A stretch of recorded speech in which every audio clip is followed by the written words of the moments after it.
জাহান্নামে চলে যাবে।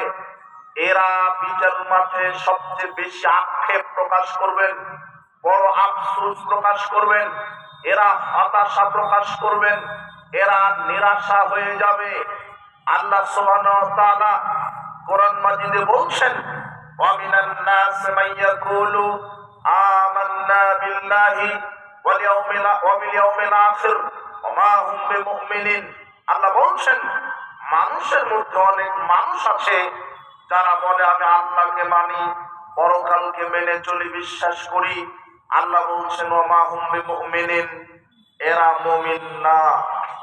আবু সাঈদ খুদরি রাদিয়াল্লাহু আনহু বলছেন, রাসূল সাল্লাল্লাহু আলাইহি ওয়াসাল্লাম বলেছেন, শোনো সাহাবীগণ, আমি একটা কথা তোমাদেরকে বলে যাই, ইয়াখরুজু ফীকুম কওমুন, অচিরেই তোমাদের উপরে একটা কওম, একটা জাতি বের হবে, তাহকিরুনা সালাতাকুম মা সালাতিহিম, তোমাদের সালাতকে তারা তাদের সালাতের তুলনায় তুচ্ছ মনে করবে, ওয়া সিয়ামাকুম মা সিয়ামিহিম, তোমাদের সিয়ামকে তারা তুচ্ছ মনে করবে, ওয়া আমালাকুম মা আমালিহিম, তোমাদের আমলকে তারা তাদের আমলের চাইতে তুচ্ছ মনে করবে।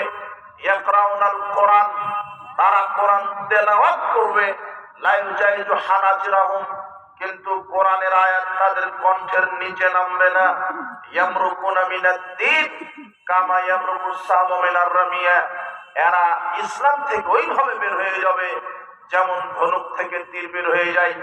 অত্র হাদিস বুখারীর হাদিস। এই হাদিস প্রমাণ করে এক শ্রেণীর সালাত শিয়া হজ যাকাত আদায়কারী আমল করার পরেও এরা মুসলমানই থাকতে পারছে না। এরা কারা? আপনাকে হাদিসটা বুঝতে হবে। এটা সহিহ বুখারীর 5058 নম্বর হাদিস। এবার আপনি তিরমিজির একটা হাদিস খুলেন, 2641 নম্বর হাদিস।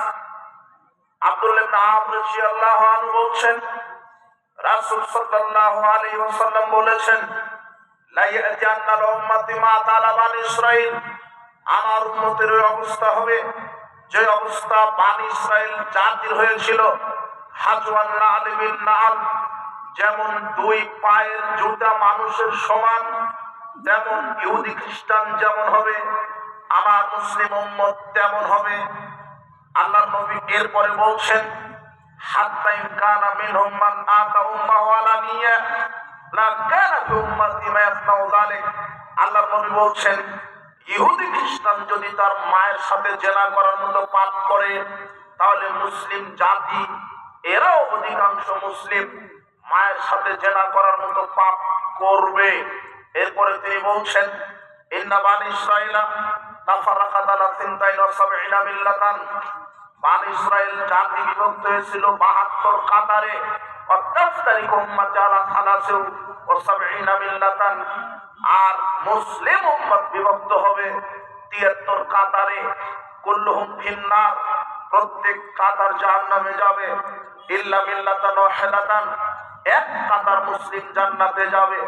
আল্লাহর নবীকে সাহাবীগণ জিজ্ঞাসা করলেন, আল্লাহর নবী, মান হে ইয়া রাসূলুল্লাহ, সে এক কাতার কারা জান্নাতে যাবে?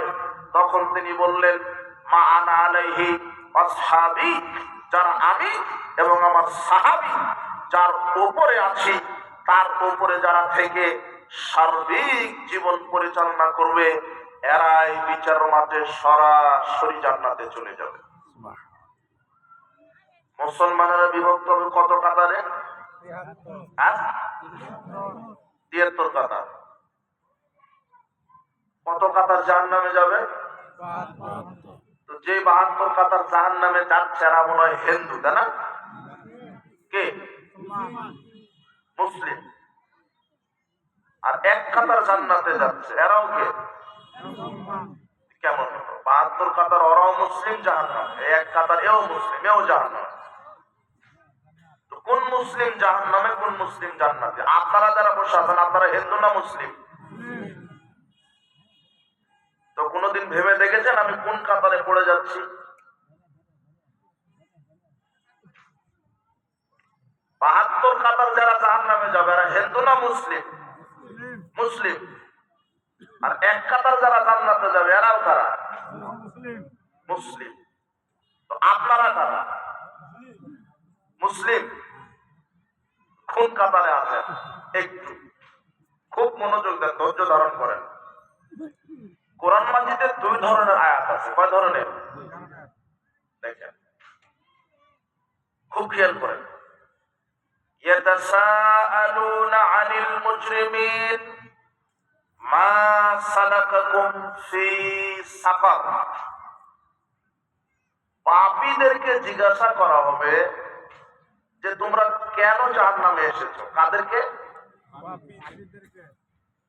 আমি আগে বলেছি, আমি তো বক্তব্য দিতে পারি না, ওয়াজও করতে পারি না। আমি তো ক্লাস নেওয়ার মানুষ, তো শিক্ষক মানুষ। আমি দাঁড়তে বসেছি, আমি প্রশ্ন করবো, আপনারা উত্তর দিবেন, ঠিক আছে না? আর যেখানে আপনি বুঝতে না পারবেন আমাকে বলবেন যে এটা কি হলো, কথা বুঝে নেব না। খুব খেয়াল করবেন, খুব খেয়াল। এখানে বক্তব্য শুনতে বলছি, ঠিক আছে, মনে করবেন যে ক্লাসে বসে আছেন। কোথায়? ক্লাসে। অপরাধীদেরকে জিজ্ঞাসা করবেন, পাপীদেরকে। ইয়াতাসাআলুনা আনিল মুজরিমিন, পাপী লোকদেরকে আল্লাহ জিজ্ঞাসা করবেন, মা সালাকাকুম ফি সাকার, জাহান্নামে কি পাপ করে আসছো। কাদেরকে জিজ্ঞাসা করবেন? পাপী লোকদেরকে। পাপী মানে কিছু করলে পাপ হয়, এমন কিছু কাজ আছে সেটা করলে কি হয়? পাপ হয়। এরকম পাপী লোকদেরকে জিজ্ঞাসা করবেন, তোমরা কি পাপ করে জাহান্নামে এসেছো। তখন পাপী লোকেরা প্রথম যে পাপের কথা বলতে উল্লেখ করবেন সেটা হলো লাম নাকু মিনাল মুসাল্লিন, আমরা সালাত আদায় করতাম না। আপনারা সালাত বলেন না নামাজ বলেন? সালাত বলেন, তাহলে চিনতে পারবেন। নামাজ নয়, সালাত। কি? রোজা নয়, কি? সিয়াম। অপরাধীদেরকে, পাপীদেরকে আল্লাহ জিজ্ঞাসা করবেন কি পাপ করে জাহান্নামে আসছো। তখন তারা বলবে আমরা কি আদায় করিনি। তাহলে সালাত আদায় না করা কি? কাউকে বলতে শুনেছেন এ পর্যন্ত সালাত আদায় না করা পাপ? আপনার বয়স 70 বছর, এতদিন জানেন যে গীবত করলে কি হয়? জেনা করলে পাপ হয়, মদ খেলে, সুদ খেলে, ঘুষ খেলে কি হয়? সালাত আদায় না করলে। কাউকে বলতে শুনেছে যে লোকটা পাপী, যে নামাজ পড়ানো কিন্তু পাপী বলে না। বলে কেউ ওই যে লুচ্চাকে বলে পাপ, জেনা করছে তো পাপী, তাই না? ওই সুদ খুর, ঘুষ খুর বলে না মানুষ। কিন্তু সুদ, ঘুষ, দুর্নীতি, চুরি, জেনা এর চাইতে মারাত্মক পাপ এক ওয়াক্ত সালাত ইচ্ছা করে ছেড়ে দেওয়া। কথা বুঝে নেব না? কথা বুঝলে? জেনা করলে লোকটা মুশরিক হবে না, চুরি করলে লোকটা মুশরিক হবে না, মানুষকে হত্যা করলে লোকটা মুশরিক হবে না। কিন্তু রাসূল সাল্লাল্লাহু আলাইহি ওয়াসাল্লাম বলছেন ফাইদা তারাকাহা, যে ব্যক্তি সালাত আদায় করতে করতে ছেড়ে দিল, ফাকাত আশরাকা, সে মুশরিক হয়ে গেল, আর জানাজা হবে না। না কথা বুঝে নেব না? বুঝে নেব না? ইবনে মাজার 1080 নম্বর হাদিস, রাসূলুল্লাহ বলছেন যে ব্যক্তি সালাত আদায় করতে করতে কি করলো? ইচ্ছা করে ছেড়ে দিল, সে কি হয়ে গেল? মুশরিক। ও মারা গেলে ওর গোসল হবে না, ওর কাফন হবে না, জানাজা হবে না, দাফন হবে না।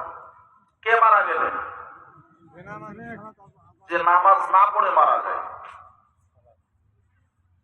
কিন্তু একজন লোক জেনা করে যদি মারা যায়, তার কোনোভাবে যে জানাজা জানে, কোনোভাবে তাকওয়া পরিষ্কার আলেম পড়াবে না, কিন্তু জেনাকার জানাজা পড়া যেতে পারে, আত্মহত্যাকারী জানাজা পড়া যেতে পারে, সাধারণ লোকেরা পড়াবে। একজন মদখোরের জানাজা পড়তে পারে, ও বড় পাপী কিন্তু মুশরিক না, কিন্তু সালাত যে ছেড়ে দিল সে কি হয়ে গেল? আর এটা আলেম ওলামার ফতোয়া না।